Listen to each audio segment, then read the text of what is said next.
Yes, it was. Oh, well, then there's those cartridges. Sure, I think being the number one maker of. That's right. They had a brush dusty thing in the front. Yes, but it only cleaned the record after the Yeah, stylus. Oh, the irony.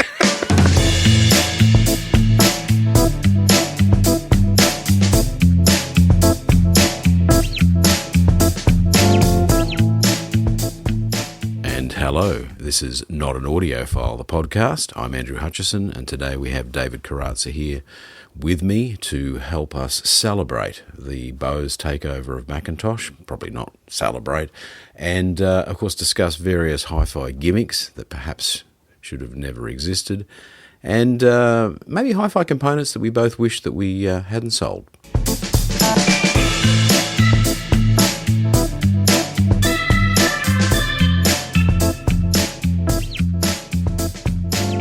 And we're back with David Karatza, and we're discussing news. Apparently an American hi-fi company, that's a stretch, took over another American hi-fi company this week, or maybe last week. And by extension, an Italian one. Yes. So, how odd. I'm not sure what to say next. Well, I'd like to say something. Where you go, David? If the audiophile community, so-called, was a little bit more sophisticated, there'd be a raft of hilarious memes flying around the interwebs. There would be. Yeah. The best meme, the only meme, the best meme that the hi-fi crew could come up with was a piece of McIntosh with a Bose badge. Mm-hmm. Yeah, even I could have done that, but... Yeah. Oh, I don't know. I think the takeaway from all this is not so much that a dear old venerable McIntosh has been subsumed by their arch non-hi-fi enemy. And you said it, I didn't. But the Sonus Faber, who posits themselves as kind of the artisan handmade crafts, kind of a northern Italy type of here we are making the finest instruments, and Bose comes along and essentially fucking buys them. Mm. I find that one of the greatest ironies in the industry over the past 20 or 30 years. Yeah, mind you, Macintosh Group, I guess you have to refer to them as. Correct. Buying Sonus Faber in the first place was a little bit of an odd conjunction, because I'm not sure that there was ever Macintosh powering Sonus Fabers before they were owned by Macintosh. And never once have I spied such a beast. Yeah, but there's a lot of it now. Oh, yeah. So now I guess there'll be the same Macintosh equipment, rack of multiple similar-looking blue-lit equipment powering giant Italian speedboat-looking loudspeakers, but with a pair of what can we choose from the Bose lineup? What will we add from Bose to that system? A pair of noise-cancelling headphones, perhaps? I don't know. There's nothing to add. Look, honestly, as I said a moment ago, this is so ripe for exploitation in the meme world. Do you have any thoughts on what those memes could be? Modesty forbids me. Yes, it's. I looked up. I went to the Bose website because I have had some contact with Bose recently, and I needed a spare part. But I'll come back to that story in a second. But I had a look, and it said, products. So I clicked on products, and then it has three choices: earbuds, headphones, and speakers. Yep. Speakers is something Bose have always done, of course. Correct. That is what they started doing. And they had a pretty interesting range of loudspeakers back in the day, which many would, in the hi-fi community, would regard as some as curious, some interesting, and some silly.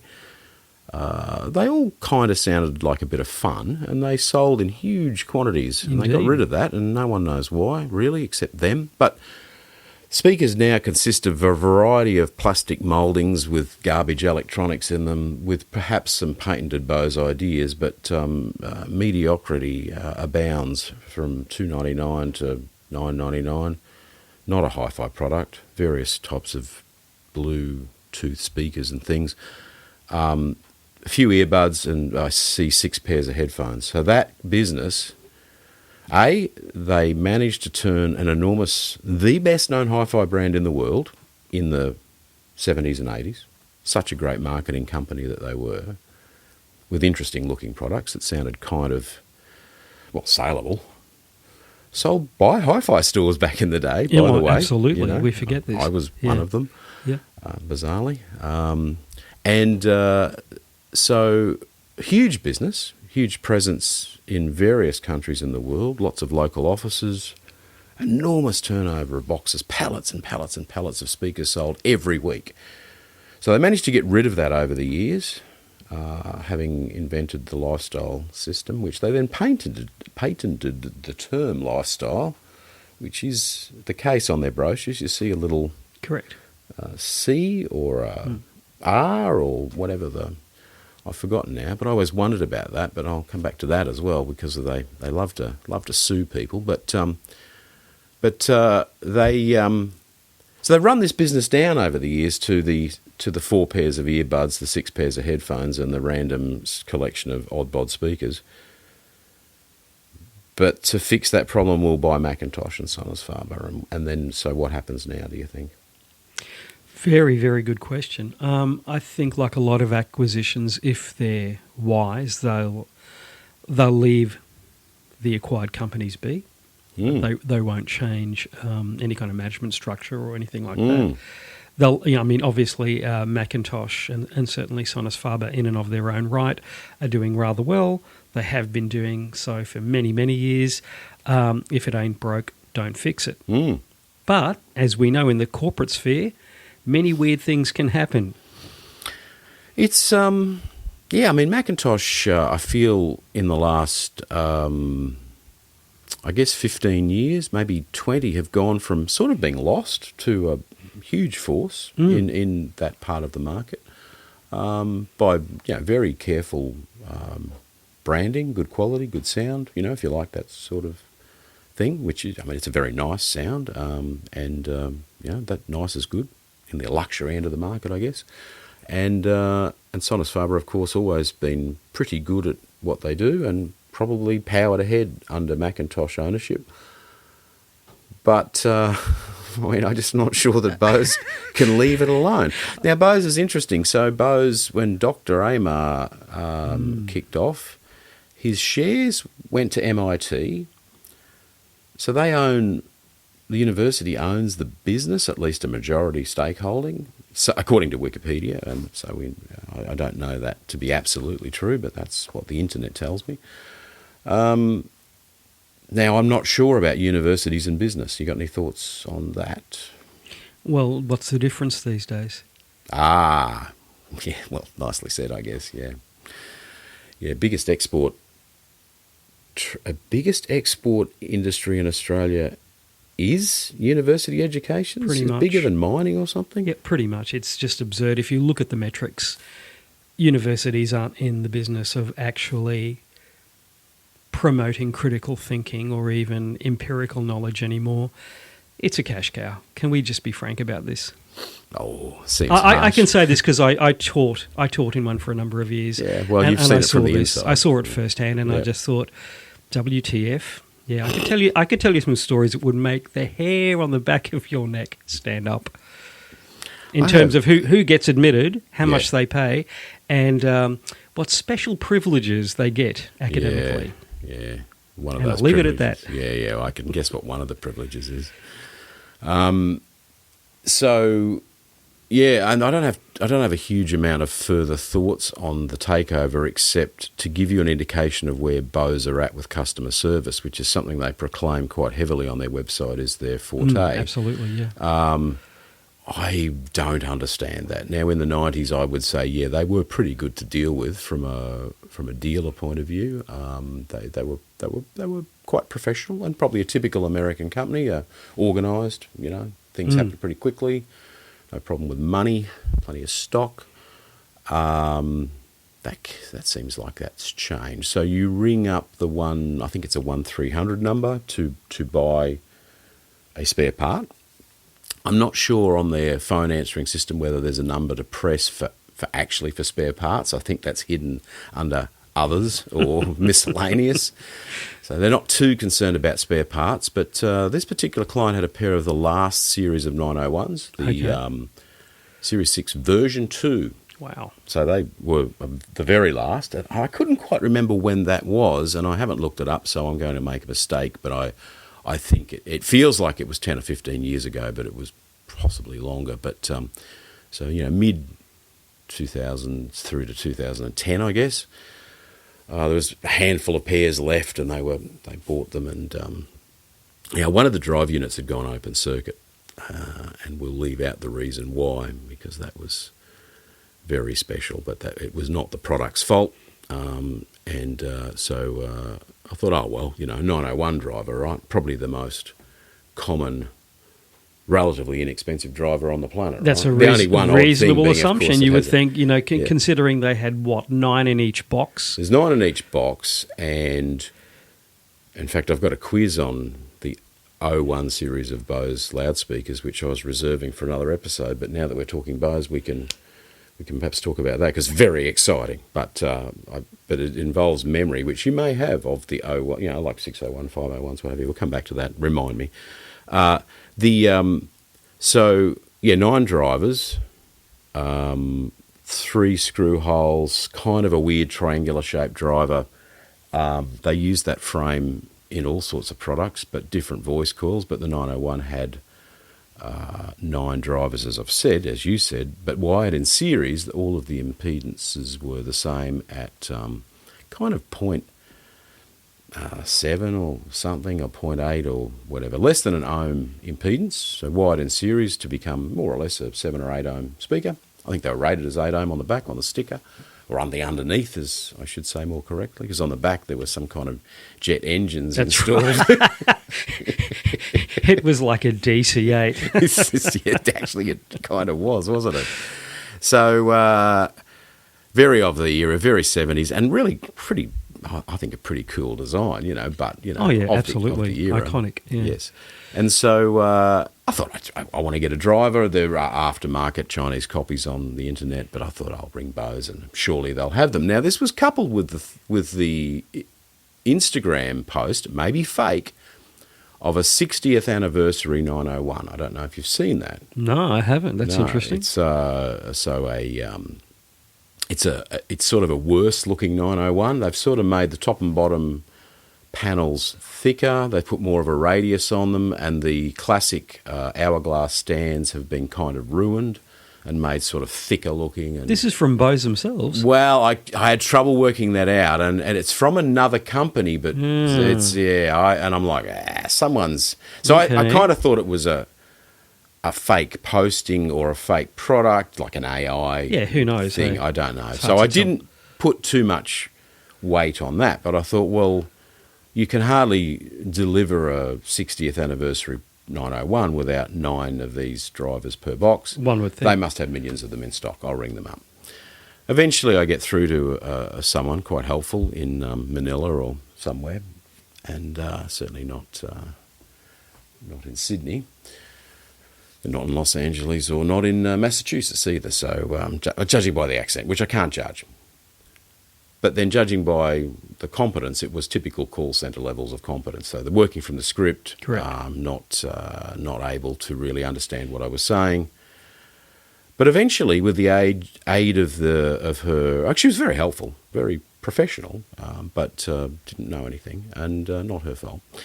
And she got her her manager or what have you to assist, and eventually understood what I needed. And they said, that we haven't had many requests for those, I'll check.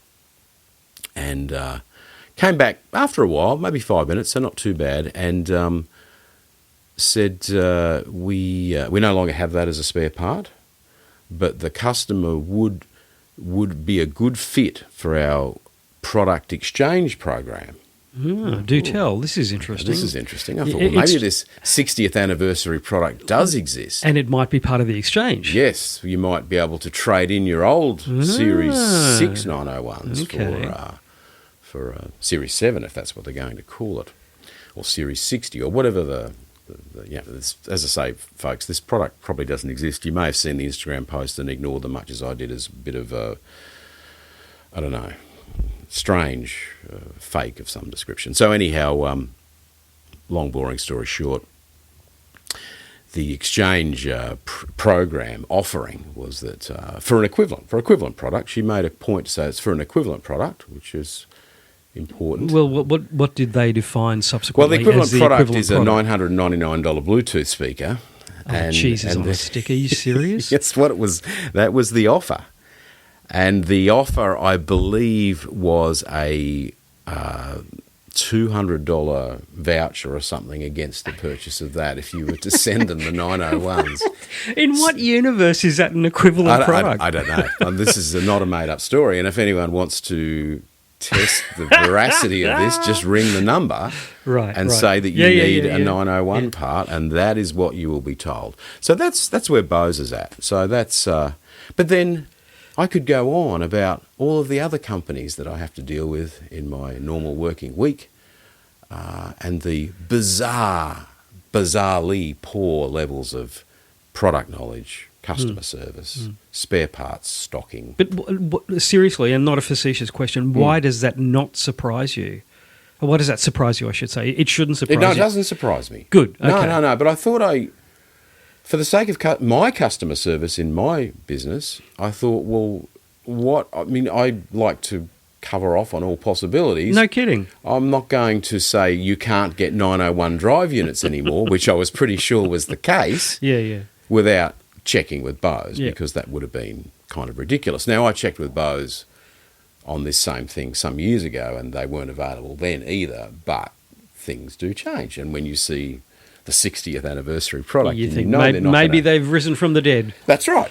I mean, it would be very easy for Bose to make that drive unit again. Absolutely. They would just send an order back to Mexico and say, as per 25 years ago, we'll have 1 million of these, please, and they would arrive in a truck shortly afterwards. I've told the story 1 million times because it's just so bizarre, but there was the joke about when we were Bose dealers that, it's all made in Mexico, and a lot of it was, but I was driving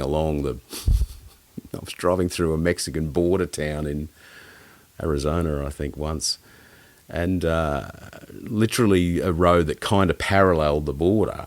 And I was driving through the main street of the town, and it was like the border was just down that side street, and coming out of that side street was a giant semi-trailer, tractor trailer, with giant Bose banners on the side of it. And I'm like, okay, you're pretty proud that it's made over the border, which is fine. There's nothing. There was never anything wrong with the product that was made in Mexico. In fact, Bose was quite reliable overall. I mean, it's and I say was because they don't really make anything anymore. Correct. And what they make now is largely throwaway. So anyhow, I think I've finished that. We've covered Bose, but good. It's just I think I said before the show, if you had to think of before last week or the week before, whenever it was, of the strangest takeover, this is not one you would come up with.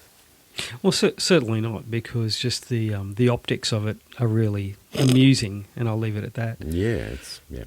Okay, well, we've covered that, and we'll be back in a minute after this ad.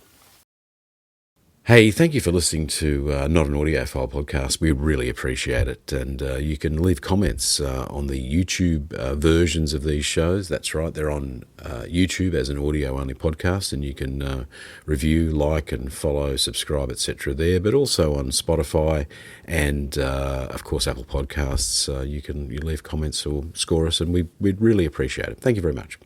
Back to the show. Hello, folks. Not an Audiophile. We're discussing the stupidest modifications or tweaks in HiFi ever. It's actually a short list, because many things that are put forward as tweaks that will improve your system kind of are.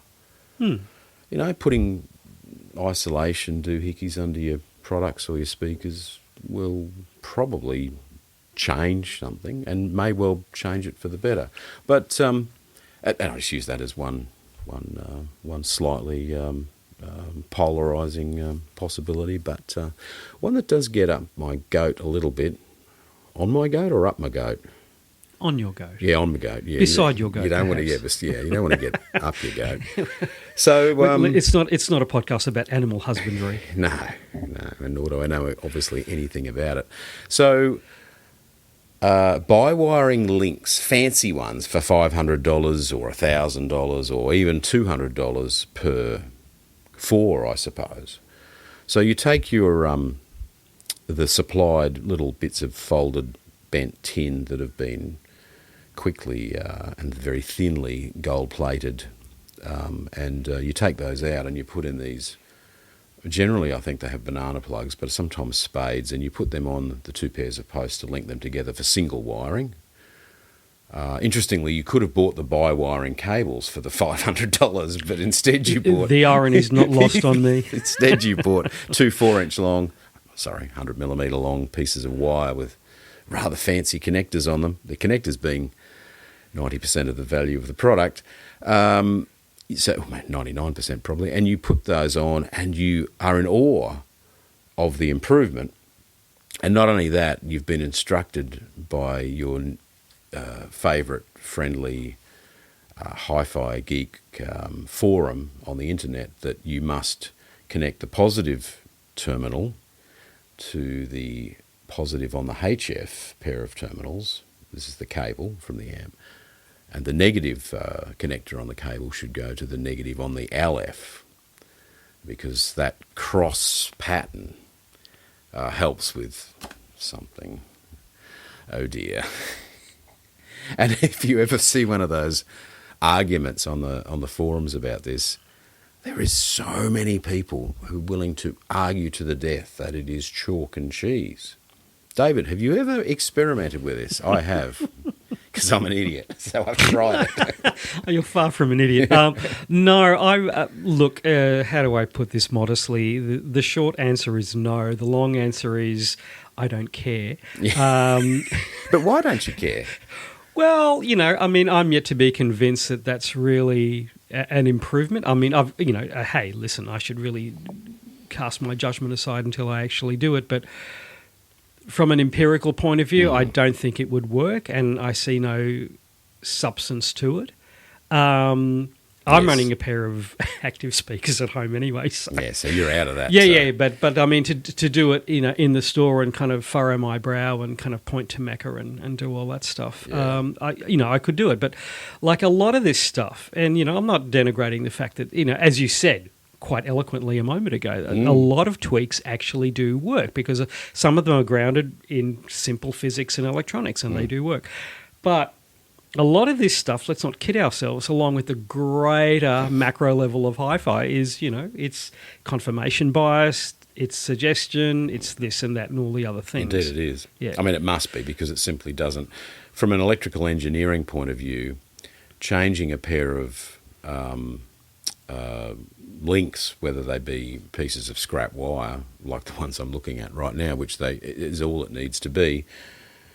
Yes, this is recorded in the HiFi and Stereo workshop. It's a disaster area at the moment. It was a big week, but there are scraps of wire in front of me. They would do fine. They would probably be better than the bits of folded tin, because those things do play up. They get corroded, and you will get sometimes an intermittent open circuit between your bass and your treble pairs of terminals, and that needs to be fixed. And the best way to fix that is, frankly, a piece of reasonable weight bare wire between the two. And people are laughing right now going, you hick.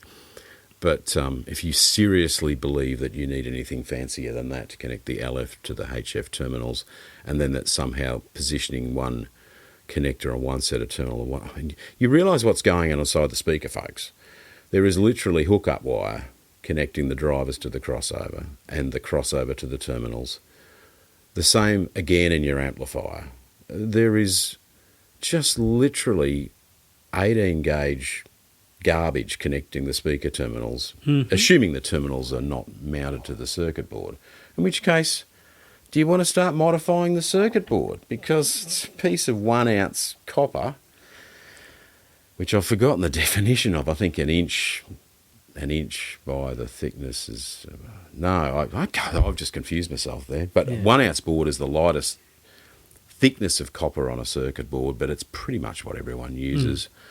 And it's it's adequate. It does the job, absolutely. And you go to 2-ounce board, and it won't, unless it's a high current situation, you won't notice any difference. Well, sure, but Which it is a high current situation with speaker wiring, which is why some manufacturers do jump a piece of wire. Oh God, yeah, along the circuit board. But absolutely. to go back to the speakers, come on, folks.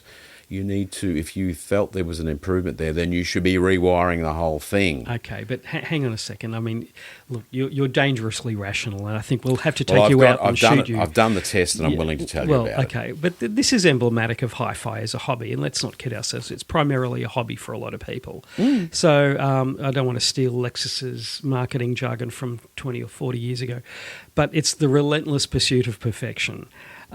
Basically, was that their? That was Lexus's when they launched the LS400 in this fair brown wide land of ours. It was the relentless pursuit of perfection, and to their credit, Lexus really launched with a bang in this country with a car that really kind of shook up everyone. But it was a perfect car almost, but except for perhaps the lack of personality. But it was actually derided as the sexless in British automotive magazines, which I thought was rather witty. But only the Brits could come up with that. But I digress. We're not talking about Alexi here. Yes. Plural. It's okay. I'm with you. So basically, look, I mean, the folks who are furiously arguing about this, hammer and tong on the interwebs, oh, good on them. That's fine. It's harmless. No one's going to die. Oh no. This is not about you shouldn't do it. Don't try it. This is. I've tried it. I've tried it a couple of times, and I could not detect a scrap of difference. And I then was lucky enough to be invited to a Audio Quest cable night at a nearby retailer, the Audio Tailor. I don't know if you know anything about them. I've heard of them. Yes. Scurrilous bunch of folks. Yeah, yes. So, but generous. And so I was invited to this Audio Quest cable demonstration. And it was a great night because, we all know cables on a passive pair of speakers, it can make quite a significant improvement. But I thought it would be, not always, for those that don't think cables are worth worrying about. I would agree that in some cases, and this was an example this night, that in some cases, yes, the improvements are discernible and worthwhile, but for $50,000, I could probably improve the whole loudspeaker for that. But to get back to the cable night, so they did start with some affordable cables, and they were a worthwhile improvement for about $1,000 a pair over the starter kick-off pair of, I think they had an old pair of Monster cable, got it, yeah. standard figure 8 heavy cables, which I guess are better than lamp cord. So the start off was okay, and then there was a significant improvement. And somewhere along the way, as they went up through the cables, at some point the gentleman who ran the evening said, well, we'll put or maybe it was after the cable demo, we'll do the by-wiring jumper demonstration. And everyone was happy at this stage. I think a vast majority of people had heard a worthwhile improvement in the various stepping up of the various actual cables. And then at some point we went back to a basic set of cables, and the person, confident by this stage, the person doing the Audio Quest demo, felt very confident that we would all cheer when he put the by-wiring wires on instead of the bits of pressed tin. And silence greeted him, unfortunately. Some small tittering in one corner. Yes, Adam. Was it Adam? I can't remember his name. He's a good guy. He's very entertaining. And he... it was not a rapturous applause moment, and that's because it sounded exactly the same. So we'd been listening to improvements for half an hour, and then he changed this one cable, and on each speaker they took the links out, put the by-wiring, retail about $500. Not having a crack at Audio Quest, everyone makes them. Audio Quest makes some great cables. We heard that on the night. Absolutely no problem with Audio Quest, but not a scrap of difference. But then why would there be?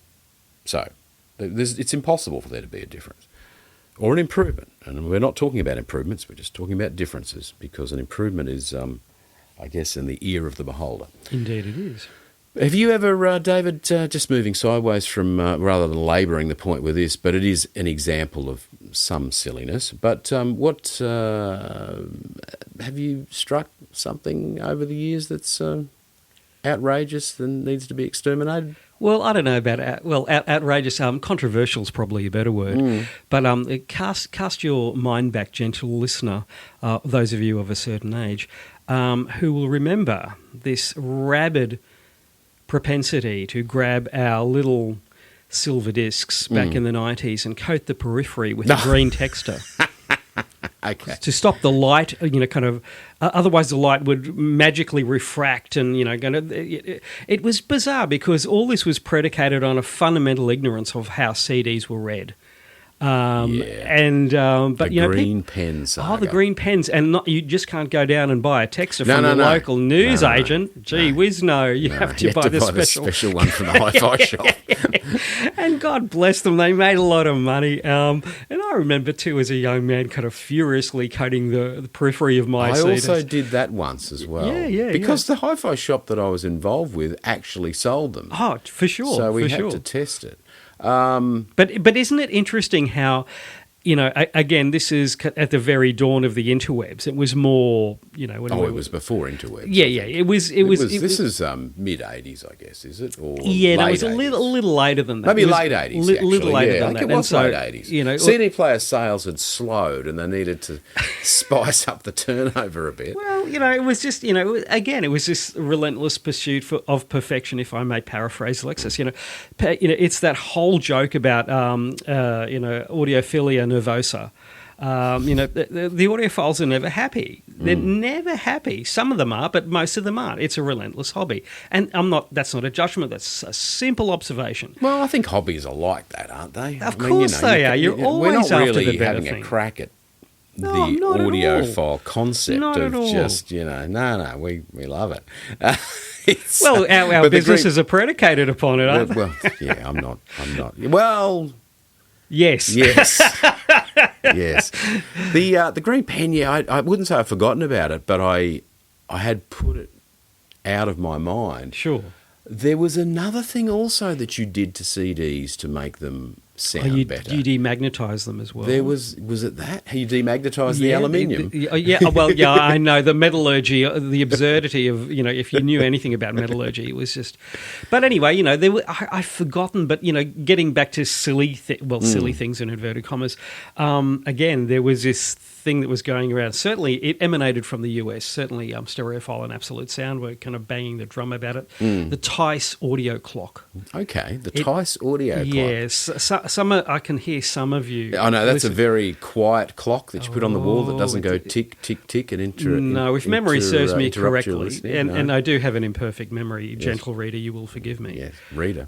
Yeah, well, listener, perhaps. I don't know. What medium is this? Who knows? Oh, well, you transcribe this. Yeah, it is. There is a transcript, so you're right. Yeah, gentle reader. Yeah, keep going. But my understanding of it, all these decades hence, was basically, it was a modified clock, like a clock you used to buy at Tandy Radio Shack. Okay. Like a $25, big red LED thing. Oh, an LED one. Okay. Yeah, what the this is sounding juicy. So you've got no, you can't make this stuff up. A digital clock. Yeah, it was seriously an off-the-shelf digital clock, and Tice Electronics, I believe, was the name of the company. They did some jiggery pokery inside. Maybe they put some magic crystals and it aligned.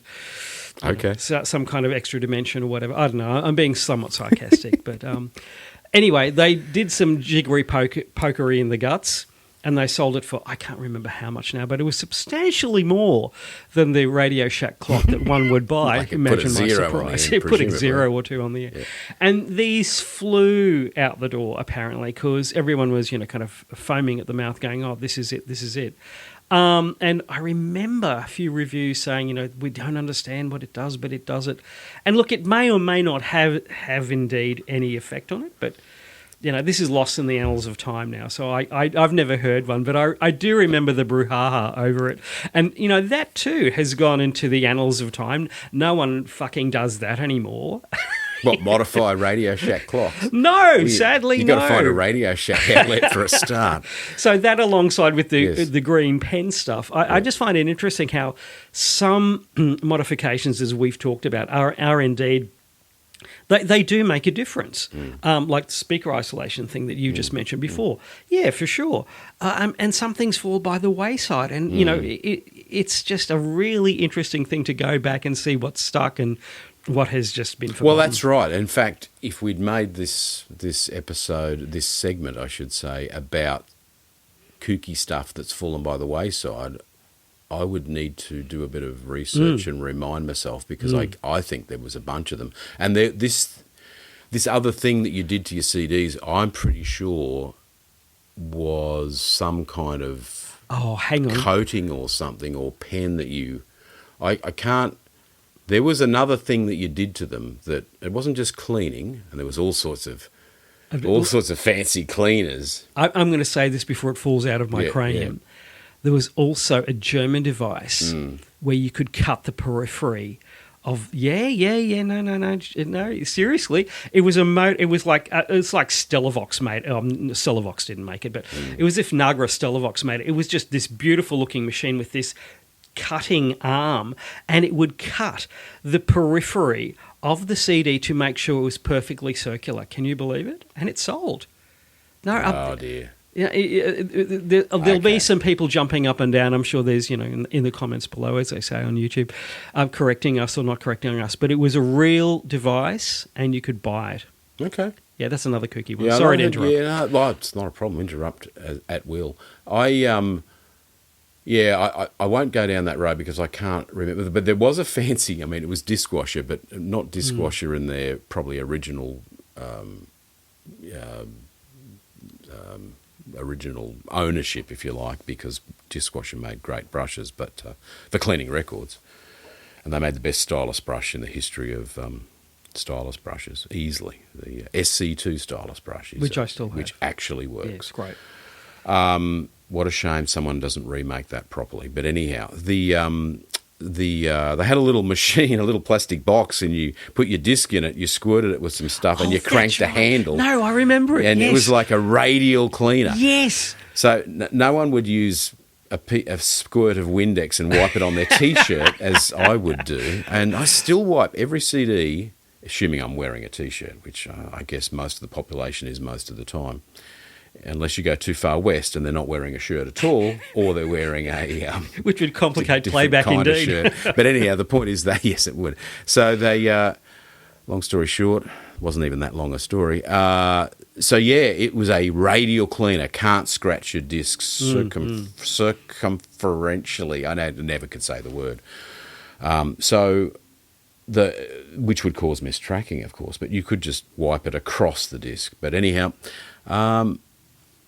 I read something on the internet this morning, briefly, while I was quickly getting my brain to kick out of sleep mode, and that was that there was a thing that you could buy, a bit like your Tice clock. It was a black box, and you could put it on a shelf, and you pointed it at the equipment. It had an arrow on it, apparently. It wasn't powered. It was a passive device. And it wasn't designed by Peter Brock, which is obviously a local joke when it comes to crystal, power of the crystal. But it had something in it. Okay, right, obviously. It cost $9.99 US. Back in the days when that was a deposit on a house, and you could point... Are you serious? It was under $1,000, just on $1,000? I believe so. Okay. Hey, this is from the internet, so no, that's okay. May not be true. Go ahead. You pointed it at the gear. So you put it on it. It was important to have it a certain distance from the equipment, and you pointed it at it, and it would reportedly absorb all bad EMF and other badness that would affect sound quality. It would absorb it passively. But okay. But speaking of crystal stuff, and it doesn't cross over into hi-fi anywhere near enough, in my opinion. I once was in someone's car. Of course. Here we go. And he was a nice old guy, but he was a bit kooky.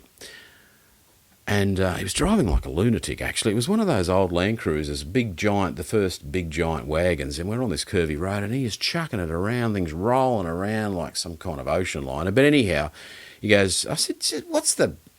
I asked a stupid question. I said, because he's thrashing this thing, right? Like smoke's piling out the back. I said, geez, what's the fuel economy, like in this thing like? And he goes, well, I'll tell you what, as he taps the centre console... He taps the centre console and there's this little gadget in the centre console. And he goes, well, if it wasn't for this little beauty, it'd be using about twice as much. And pray tell, what was the little beauty? No, it's just a little box of crystals. It had some name on it. Okay. It wasn't a Peter Croc. I know who you're talking Peter about. Brock invention. It was some other crystal But was mythology. it attached to any It was just sitting in the centre console like a packet of cigarettes. Okay, so it wasn't on the fuel line or anything? Oh, no. No, it's nothing even vaguely technical like a high clone. Okay. But now we're going to go down the automotive silliness rabbit hole. We'll come back to audio. Okay, but go yeah, ahead. he was adamant. I said, oh, really? Yes, yeah. Not only that, improves the handling. Getting closer to Peter Brock at this point. But Peter Brock, nicest guy, by the way. I had the pleasure of meeting him once. He just the nicest guy. But anyhow, he went off the rails there for a bit. But anyhow. Getting back to audio, you got any other... you got one more to round out the segment with? I've provided 3 so far. Have you? I only remember... Well, yeah, the Type audio clock, the green thing, the cutter. And the cutter. The cutter. So it's my turn? The cutter. Sorry, it's an old song.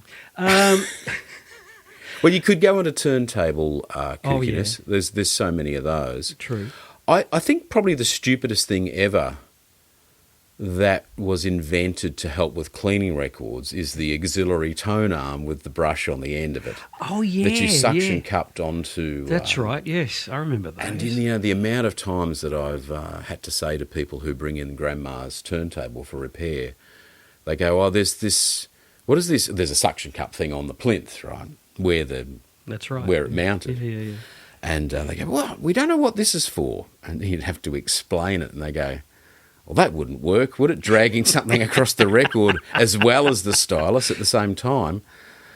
I said, well, I'm pretty sure it didn't help. No, but, you could just clean the record and then play it. But apparently there was a concern that within 22 minutes, so much dust would fall on the record that you needed to be cleaning it in real time. People are wondering what the hell we're talking about. It was called a dust bug, I believe. Yeah, I think it was. And from memory, it had a red tufty cylindrical thing. It had a cylindrical red rollery style, and in front of that velvety brush on it the had end a cluster of, and then it had a little paintbrush of. That's right. Yeah. Yes, it was. Oh well, then there's those cartridges. Sure, I think being the number one maker of. That's right. They had a brush dusty thing in the front. Yes, but it only cleaned the record after the stylus had been through. Oh, the irony. Oh dear. I guess there were fibres cleaning the other tracks nearby. It was a great idea at the time. I'm sure the marketing guys just went, great, Can you go imagine? With this. Sure, probably put their cartridges on the map, not through sound, but by having a feature that no one else had, which in this case was the real-time cleaning brush, which I think on some models was retractable. You could click it up maybe, or am I just getting confused with the stylus guard? Who knows? Yes, the retractable stylus guard rattling around there on the cartridge probably also didn't make anything better. Not according to Roy Gandy anyhow. Actually, speaking of also childhood, 40, 20, 30, 40 year ago record playing talk was there was a fad there for a while of doing the cartridge up to extraordinary torques to an extraordinarily high torque, extraordinarily high number of Newton meters or foot-pounds or something, pound-foots as they say in some languages. So you'd literally get a spanner on there, and many people DIYers must have broken the little. Oh, I'm about to say how much torn the head off the tiny little nuts and bolts that hold the things on. There was also a thing with super gluing the stylus on. If it was a removable stylus, that you should super glue it on. Wow, I was not aware of that. There was that as well. And what? Just cut to the chase and buy a moving coil if that's what they want. Well, or a rigger, since they don't have removable styling on their moving magnets, which is another great marketing plan. Shh. Roy Gandy's still alive. Stop. Well, there's other news, hey, Indeed, and we could round this episode out, this segment very quickly with the generosity of Roy Gandy. Indeed, it's an excellent story, isn't it? It is. And I'm not quite sure how it works. No one does, I suppose, except the employees. But the reality is that without the employees, that business wouldn't work. And I guess Roy is... Well, apparently there was word for the last year or three that he was going to do it. He used to tell his best friends that he was going to do it, and he's gone and done it. So he's given the company, at least the shareholding, to the staff, which is great. Which hopefully Bose will be doing soon. Because the great thing is that if they do that, is the 16 people that work at Bose these days, actually it wouldn't be that many, would there? Well, there's the guy that does the internet. There's the guy that answers the phone. He's rarely in. I don't know. Hey, thank you for listening to Not an Audiophile podcast. We really appreciate it. And you can leave comments on the YouTube versions of these shows. That's right, they're on YouTube as an audio-only podcast, and you can review, like and follow, subscribe, etc. there, but also on Spotify and, of course, Apple Podcasts. You leave comments or score us, and we'd really appreciate it. Thank you very much. Back to the show. David, you're back as well in the chair. I'm back on the box, and God, you are sitting on a box. I've not noticed. I'm sitting on a spare Delacour prototype, but I do have a piece of cushioning on it. It's very rustic, I must admit. It's pathetic, but the thing is, it's the right height for this microphone, and so hence, It would make a rather fetching cover photo for the podcast. It's not, because I'm going to buy a chair soon, because I've had a big week, and I can afford a $99 chair from Officeworks. Hey, has there ever been a piece of HiFi that you owned that you regretted selling? That's an excellent question, and I love the way And why did you regret selling Well, I love the way you've couched it with regards to regret, and you didn't use the word best or most wonderful sounding, because they're different parameters. To answer, and again, as I said in the last podcast, I say this not to boast or anything, because some people say, "Oh, you're a fucking wanker." I've hardly heard anyone say that. Well, sure, there's a few, but I mean, yeah. Well, people, it's whatever.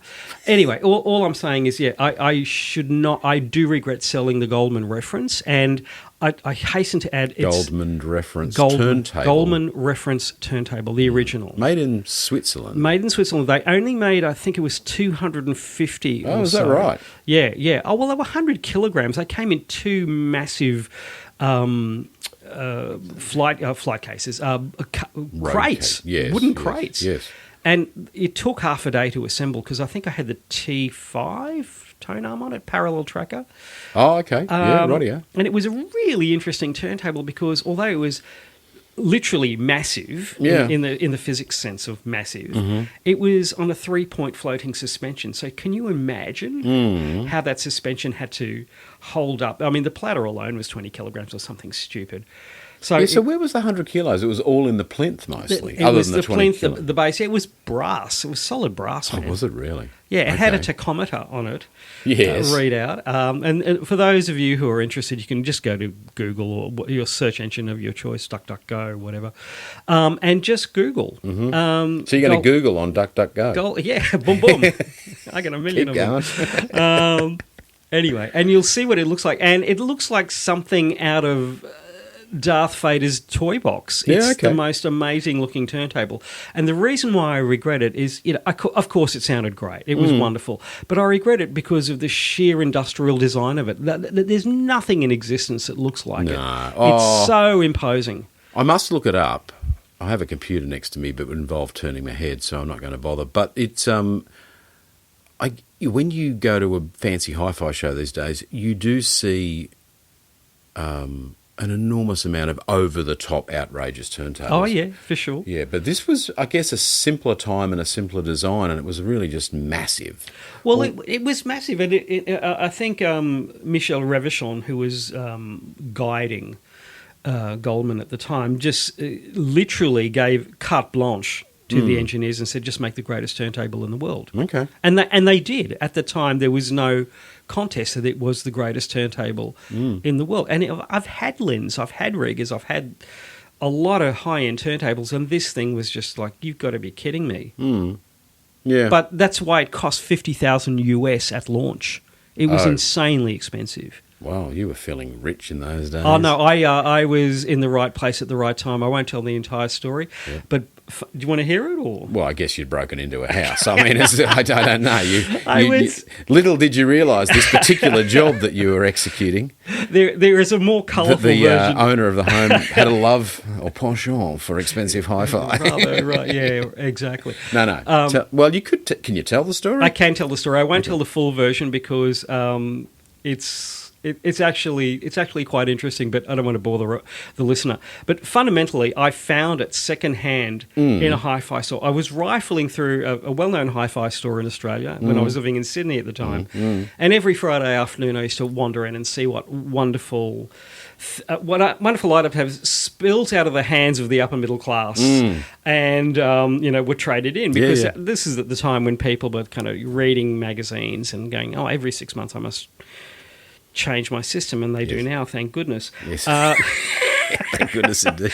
And so I was rifling through one of the rooms, and there was all this, mad array of planar speakers and, big, you could almost, kind of insanely complex things here, there, and everywhere. And, of course, the obligatory transformerless tube amp sitting on the floor forlornly, waiting for someone to come and love them.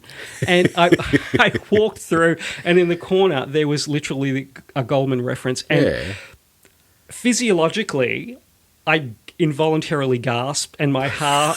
You gasped? No, I did. It was like seeing a fucking unicorn, because I'd read about this mythological creature. Oh, yeah, I know the feeling. And, considering there was only 250 or so ever made, I mean, the fact that I saw one, I think 2 or 3 made it to Australia, and there in front of me lay one, kind of beckoning, you don't need your second kidney, taunting kind of thing, Yes.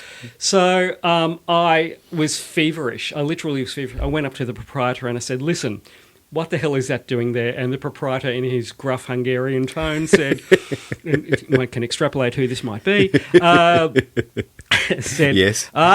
David, this is from a Perth millionaire. He sells it. He's into surround sound now. And I'm thinking, oh, the poor sod, great. His loss is my gain. And I said, great, how much is it?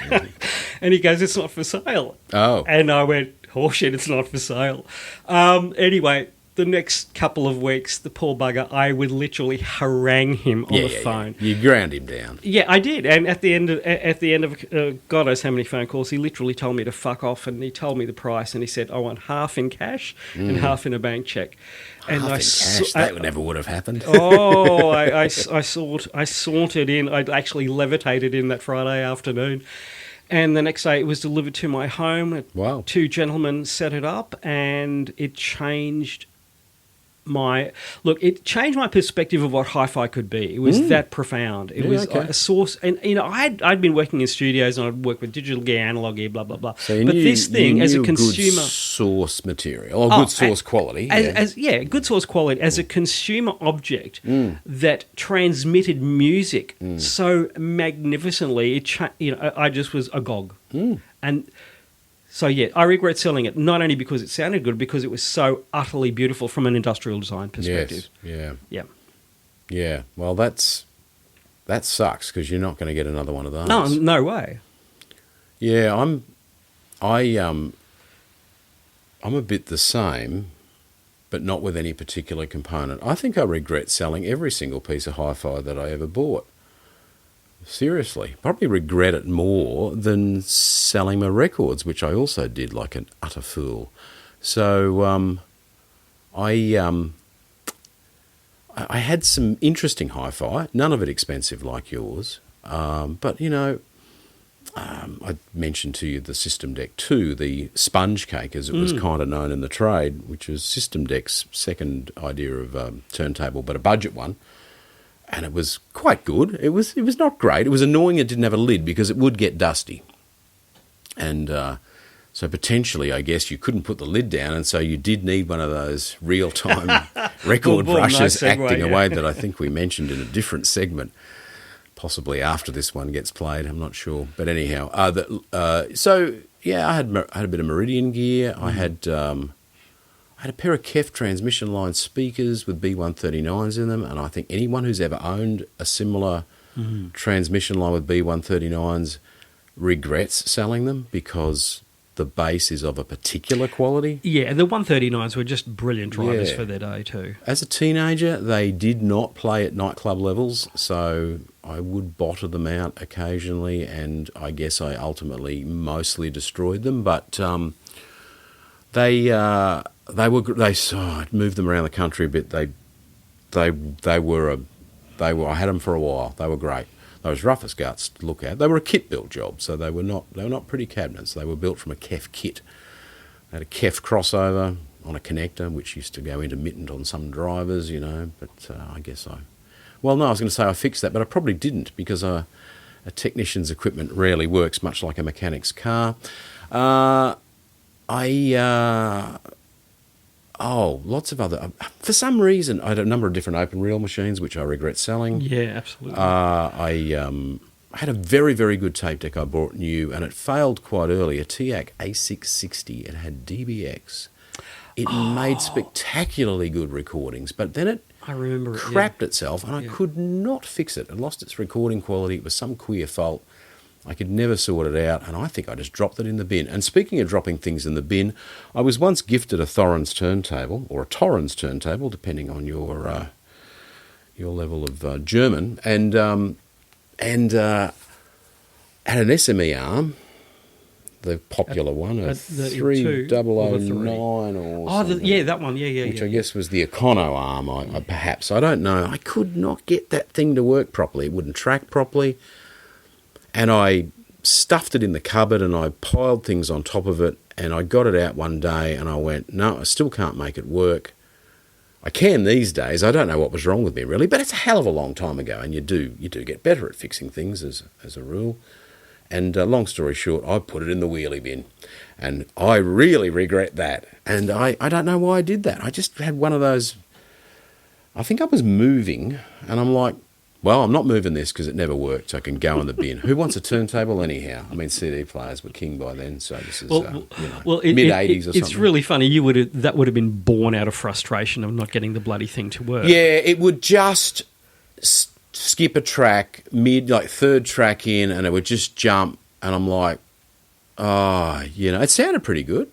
I guess there was something wrong with the bearings in the arm. It was something kooky. So, and it was beyond me. And frankly, those arms are an amazing piece of engineering, but only the person that designed them originally knows how to set them up, I would guess. So, yeah. Anyhow, you were going to say... Oh, I was going to say... have you ever thrown a piece of equipment in the bin? Yes, I have. Yes, funny, but not a Goldmund. No, I couldn't lift the freaking thing. Not in one arm and lift the lid with the other. No, one piece of legacy gear I had from my studio days was a Panasonic. Panasonic wasn't called Technics. Some people might know this as a DAT recorder player, a mastering machine, a 3800. Mm-hmm. Great DAT machine. But I had this epiphanal moment one day when I was moving like you, and I looked at it and I was thinking, hang on, I've transcribed this via Pro Tools into my hard drive archive. Why do I want, basically what is a tiny video recorder? Yes. Horrible machines to repair, but they were good. They were good machines. That will become legacy and unrepairable in the next few years. And I literally walked down from my apartment and threw it into the industrial bin. I'm thinking, you idiot, someone would pay good money for this. I'm thinking, no one in their right mind would pay good money for this. I tossed it. And, that really rankled me because it was a perfectly functional machine, but it was of its time. No one wants them anymore. No. Yeah, I can't say I haven't been requested to repair a DAT machine for a very long time, but I did repair a mini disc the other day, and I got it going. Wow. And it sounded fine. It was a mid-price Sony thing, and it's not a bad format. I'm pretty sure the audio's compressed. Yeah, it is a bit. I think they're using Sony Attrack or whatever algorithm they're using. But it was nice compression. Yeah, I had a Denon one and a Sony one, and I thought, yeah, this is great for absolutely non-critical listening. And certainly in the car, I had an Alpine. Is that right? Geez, that'd be a rare bird, wouldn't it? Very rare. But it's funny you should mention Minidisc because it never really went away. There's some underground people on the interwebs. Of course there is. This guy was one. Can you please fix this? He begged me. They love the format, and God bless them. They're dedicated diehards. Yeah, no. It's I don't have any hate for Minidisc. In fact, I quite like it because the alternative was DCC. Yeah, which was that was an answer without a question, wasn't it? That was a mistake. Yet another Phillips mistake. Yeah. So I guess it's time to say goodbye. Of course, I don't really know what's for the umpteenth time I've said episode instead of segment. I don't know why. It is early in the morning. I think that's the problem. But hey, thanks, David. Thanks for coming in. We'll make this the last segment so we can say our goodbyes. Thank you for listening, folks. I know we rambled a bit today. That is a trap. But I assure you, next time round... We'll be more focused. We'll be more focused and organised. Yep, thanks for listening, and we'll be back soon with another episode. See you, David. Ciao. Bye.